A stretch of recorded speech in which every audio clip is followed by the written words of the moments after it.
Greetings and welcome to this episode of Everyday Enchantment. I'm your host, Stacey Andon, and I want to say that we are drawing to a close for season one of Everyday Enchantment.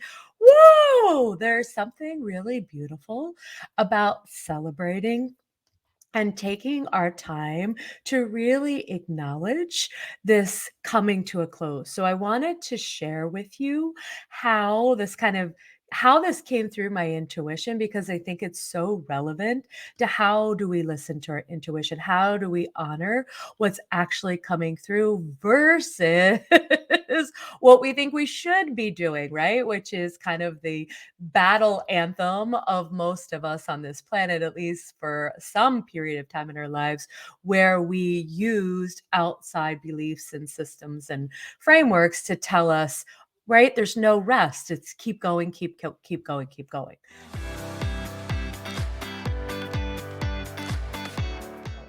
So interestingly enough, again, I started this podcast in April of this year. I think we launched at the very end of the month, maybe even early May. And we almost have, together and with all my guests, we almost have almost 52 episodes, right? Like, which would be a year. We're a little bit shy of that in the 40s. And it was funny to me. I had done a lot of episodes, a lot of recordings, a lot of preparation for this over the summer, and it felt so creative. It just wanted to come through me. And then it started to slow down in September. And I kept thinking, there's something wrong. I've got to force myself to get creative again. And I would come into my studio for podcast recording, which is basically what you see here. And I would start the record button. I'd have a topic in mind and nothing interesting would come through. And so I did this day after day after day, trying to make myself create more episodes. This went on for like 3 weeks on and off. This pressure, this I'm a problem. I need to fix myself and get myself together, all of this.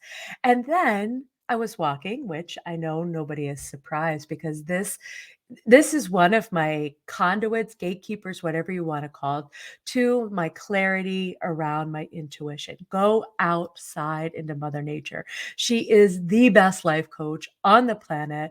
And always, whether I'm happy, whether I'm in like grief and sadness or anger, I go to the woods because always there is this grounding energy. Doesn't always have the answers for me, but there is the place where there is stillness, there's quiet, there is a grounding peace that by walking on the ground, right now it's the fall, so it's the leaves. Anytime you're out there, that energy just wants to sync up. It's like Bluetooth, Mother Nature Bluetooth, right? Where once we get out there, we click like our phones would click with our Bluetooth when we come home and we're on the Wi-Fi. It's Mother Nature Wi-Fi. So in that space, I heard a very clear message. I heard, you're finished. The reason why you're not able to, force yourself or create anything else new is this season is complete. And I was like, oh. And again, when I get a message like that, I always flush it through. Does it feel true in my body? If my body is all haywire with, like, when you're feeling kind of anxious and nervous because you don't actually want to do something and the signals your body gives you for that, this is not that. That is like warning, hey, pay attention, something's a little out of alignment. So I always flush it through to see, does this feel like it's in my integrity, in alignment? And by goodness, it really felt true. It's like, now this is a part of us that we are still practicing and really, I don't even want to say getting used to, because I think we're not even in that place where we're doing it enough that we're really getting used to it. But we are practicing it, a lot of us, kind of in this beginner mindset of like doing things like this in this way for the first time. So instead of saying to myself, oh my gosh, everybody's going to think, why is she closing the season before the end of I just didn't. I just said, if it's uncomfortable, I will be in the discomfort of whatever thoughts are coming up and really honor that this is true. And taking a break instead of forcing us to keep pushing through, taking breaks or space, whether it's even just in your day. When I worked a corporate job, I went from one thing to one thing to one thing. And yes, I probably had space to go to the ladies' room and go to the bathroom, what have you. But I definitely didn't have just downtime, right? Downtime was looked at being unproductive, you're messing off, you're slacking, whatever it is, right? If your manager walked by, you needed to look like you were doing something instead of actually being in the energy and rhythm that is natural to us. Now, my natural rhythm might be very different than yours, but I had this big surge over the summer, created all of these things, birthed all of these episodes, and then everything in me was like, "Stace, it's time to rest. It's time to celebrate," because let's talk about celebration. How often do we actually celebrate a moment? It's like, no, I'll celebrate when I get this milestone with the podcast or somebody, I don't know, famous watches me and like these are the things instead of going, hey, you just created something out of nothing. And for you, it doesn't mean that maybe you didn't create a podcast, maybe you didn't do something like I did, but you've been creating all year. What have you created that didn't exist a year ago? What about yourself is different than yesterday, than 5 days ago, than 3 weeks ago? What I have discovered that the more we celebrate, we spend time in the celebration energy, we wire that to, like in all of our cells and the way that our brains are wired, to a very, again, repeatable state of mind. So, again, when I say we're not quite used to it yet, this is the practice. We're practicing doing these things, honoring our integrity, and then we're celebrating the F out of them so that, again, number one, we have more fun and delight in being a human on this planet. And number two, so we actually remind ourselves next time we can stop, we can do this. There is this beautiful energy of celebration that is going to be related and connected to following our inner compass, not from all the rewards, right, that we've gotten from doing it everybody else's way on this planet. So we're shifting things, we're changing things. Maybe you're taking more naps, you're resting, you're not absolutely just cramming your entire life one thing to one thing to one thing. Maybe you put 10 minutes between things. I've been playing around a lot with my routines in this energy of going slower and creating more by, again, following this rhythm by only chunking like several things in the course of a day. So I'm not trying to do 10 or 15 things anymore. I could and I did do that, but that has not been a sustainable practice. That has landed me, as many of you have heard, and I don't know if I told this story yet, with like pneumonia back when I was in grad school. I had a full-time job, I had a part-time job, and I'm in grad school. And I basically had pneumonia. My body's like, you're done for a while. So those were the only times I ever took breaks. I ever allowed myself to really just have some spaciousness in my life was when I was sick, when I didn't feel well, when my body finally was like, all right, time out, off the grid for you for a bit because you cannot be in this space anymore. So, what if this is a very radical approach, right? Because this is not this is counter to so much out there. But what if instead of waiting or basically telling our bodies, hey, we we need a cold or something so that we have a reason, what if we just stopped trying to create that rinse, lather, repeat cycle? And we said, you know what? I'm going to start really tracking and paying attention to my cycles. And when something shows up where I feel like I'm forcing, this was me, right? With trying to create more episodes. When something feels like I'm forcing it, I'm going to red flag it to be like, huh, there's something very interesting there. So when you feel like you're pushing against, rather than actually just taking a pause and getting curious and letting it possibly be something different than what you think, that like that autopilot of like, yeah, just go, go, go, right? We're all, oh gosh, I lived that in my 20s and my 30s.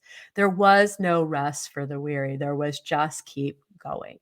And I also think that when we are so busy and so full, we don't make the space to be in our bodies. We don't come back into this very powerful piece of embodiment that is going to be asking us to pay attention as part of kind of our intuitive landscape. And again, this idea of what we're doing, this next chapter, so many of you are sharing with me. You're feeling this precipice, this next chapter of serving this evolution, this shift in the world, right? That we dismantle so many of the things here that humans have created that are not working, that are not in service of all humans. And so, in order to do that differently, I really believe this radical approach, which I don't think is going to be radical in the future, but right now it feels like, oh, taking a break, telling people, because part of me is like, I don't want people to think I'm lazy or a slacker. And it's like, I'm willing to be misunderstood. I'm willing to be judged, to be in my integrity. So when you are thinking, I really would like to rest this afternoon, I really don't want to have 20 things on my plate this week. I don't energetically feel aligned with that.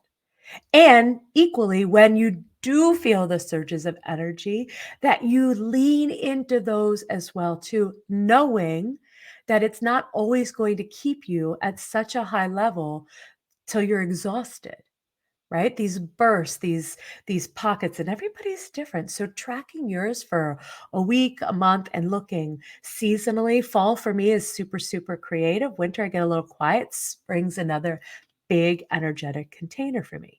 Maybe it's the opposite for you. Maybe winter feels really, really like that new turn for you, and summer feels like lots of vibrant energy with, again, a completely kind of different pace, or at least a seemingly different pace.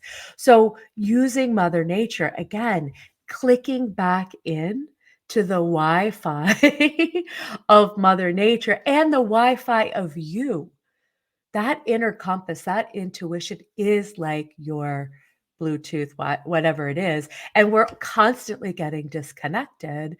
And what I want us to do, first and foremost, is take that pause so that we can sync back up. And when you do, not everything is like a rainbow wrapped in another rainbow. But I have found even the most difficult parts of this year for me have been easier because I'm willing to come into my body. I'm willing to listen to myself first and foremost. I'm willing to do things differently than I've ever have, and differently than the world thinks I should. Because again, we're charting a place that doesn't exist yet. So of course it's going to be new and it's going to be different. But I am committed to, again, serving this planet in such a way that I will not be deterred. I will not. I will falter, I'm sure. I am imperfect. I am messy. I am the human. However, I am committed and going out into Mother Nature, following these breaks, following again, this kind of reintegration of divine masculine and feminine with each other. Absolutely, that click to me feels so amazing. Even again, on the hardest day, I still feel really, really grounded and peaceful. So I can't wait for you to share what you think about this. Drop me a comment, write me a review for the podcast, celebrate with me, because I am in such appreciation for all of you listening, watching the YouTube videos, doing your thing, and taking whatever wisdom that this podcast offers for you and making it your own. So thank you so much for being a part of this. Season 2 will be here in the new year, and I I've got a little surprise that I will be sharing in a little teaser. So you will have to check that out because I have something in store for the holiday season for Everyday Enchantment. So that is coming soon. And I am just sending out all the love and blessings because you are an incredible human being. And the world wouldn't be the same without you here. So thank you for all of that. And I look forward to talking in all the different ways that we can connect into the rest of the fall and into the new year. That's it for now, loves. Thank you for tuning into this episode. Get all the juicy details and links we've mentioned in the show notes. If learning more about how you can use your own enchantment to live a oh hell yes life, come get your own coaching session with me by going to staceyandon.com and signing up for my homepage. And as always, come chat with me about this topic and all things enchantment in my Facebook group, Everyday Enchantment. See you on the flip side.